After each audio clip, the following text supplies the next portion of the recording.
everyone. First of all, I thanks AIOS team for giving me this opportunity to be here. As already been discussed by Dr. Gagan about OCT angiograph, I would like to, can you change the slide from there? So he has talked a lot about the clinical parameters and clinical how we diagnose the diseases clinically with OCTA. I would like to speak about what is the basics of OCT angiography, how it is different from our routine angiography and routine OCTs.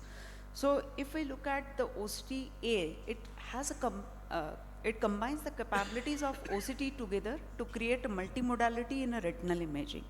So it visually tracks vascular changes between visit with corresponding OCTs. So we can have the same area scanned at the next visit without doing any match efforts. So it is safer, faster, and it does have a strong alternative that can provide you more comprehensive information. So OCT angiography, it does have a technology where you are, where the machine incorporates A scan, B scan, and C scan. And it takes, it detects the motion of scattering particles such as red blood cells within sequential OCT-B scans, and it performed repeatedly at the same location with a very higher speed. So if you look at this, the Zeiss promoted sponsored talk. So can I have a music for this? No, it's not? Okay.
So as it is clearly been mentioned how color coding is used so that we don't have to put much of brain and we will come out which layer the vasculature has been seen.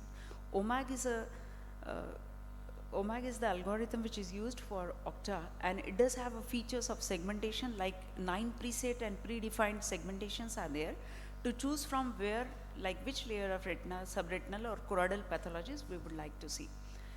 As we have already seen, color-coded map, it comes like red, green, and blue. So we have a different analysis pattern, like as Dr. Gagan has already told, like 6 by 6, 12 by 12, 3 by 3, and the highest which is now coming up is like 22 by 22, if I'm not wrong. So we have color encoded maps, and the different segmentations are also featured over there. So we can see here the NV, if we see it in a superficial graph, how does it look? And if it is in VRI, how does it look? Where is the location? So this is how we differentiate this equipment from our normal routine OCT and angiography. So if we look at the NVD, which is shown in SRL, VRI and ORCC, you can have different kind of presentations over there, and we can see the locations and NVD very clearly.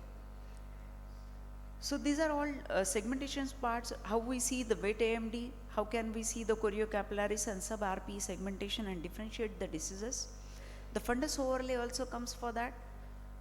And this is how the tracking of the capillaries, it works, how the scans are acquised, that is what has been shown.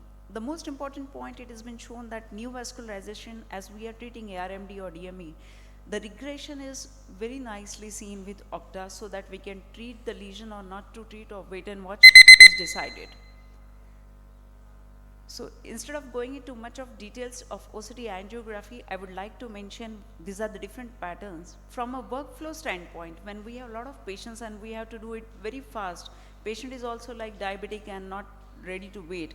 So there is a significant amount of time and preparation involved with FA, which is not there with Octa, with a better visibility. So these are different viewing structures. We have mentioned the anatomical layer, what is the vasculature, and what is the utility of that particular layer.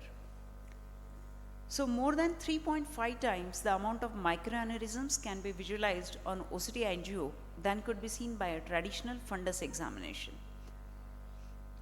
So this is how you look at the picture, like normal preclinical NPDR, then mild NPDR, moderate NPDR, we can see the microaneurysms and all, and in severe NPDR how the FSZ works. And so we can differentiate, instead of going just straight away to the anti-VEGF, we can wait and watch and treat another way. So this is how the picture of FA shows in proliferative diabetic retinopathy with NVD, but angioplex retina map gives us exact architecture where the NVD is there, whether to treat and when to stop. So this is about the BRVO, how angioplex, and the most important point is OCT angioplex, ONH angiography.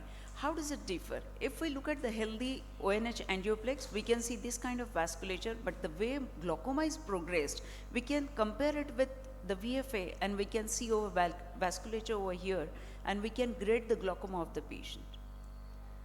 So this is how the OCT versus Octa A. Is OCT enough? Like a lot of us might be having only OCT, why to have the Octa? So it differentiates a lot of times how healthy the RP is, how is the PD, whether to treat, whether it will cause RP rips, and the treatment protocols. The same thing as it has been discussed for IGT, how it is showing the difference between where the IGT is and treatment resolution. So resolving diagnostic dilemmas in few of the patients. Should I stop now? It's been written 10 minutes in the card. That's 7 minutes. 7. Okay. So for resolving the diagnostic dilemmas, at times we require Octa. So if you look at this PD, this is, we have to decide whether to treat or not to treat, because there is a chance that we can have RP rip here in our OCT. But if you look at the Octa image, it will show you, yes, this is the lesion where you can have RP rip. So whether to treat or not to treat is very well defined and decided by the Octa, which is not decided by OCT. In very particular cases, as sir has already told for CSR, PDs and IPCBs. A case of intermediate uveitis, we can have this kind of lesion over here, and 3 months follow-up is like this. But if we look at the Can you please sum up in a minute? Yeah, just 1 second, ma'am.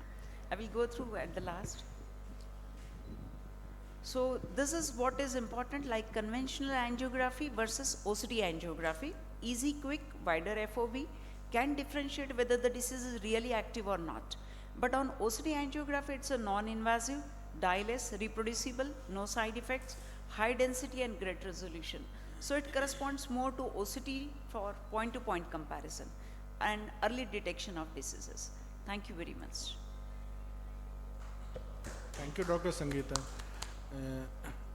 As we all know that Octa is now a very important complementary tool for any retinal diagnosis. For choroid, still I have my finger crossed. If I compare ICG with Octa for choroidal vasculature, though many companies, every company they tell that we have that invasion, but still I have my doubts. Probably in the next few years it will compete with us.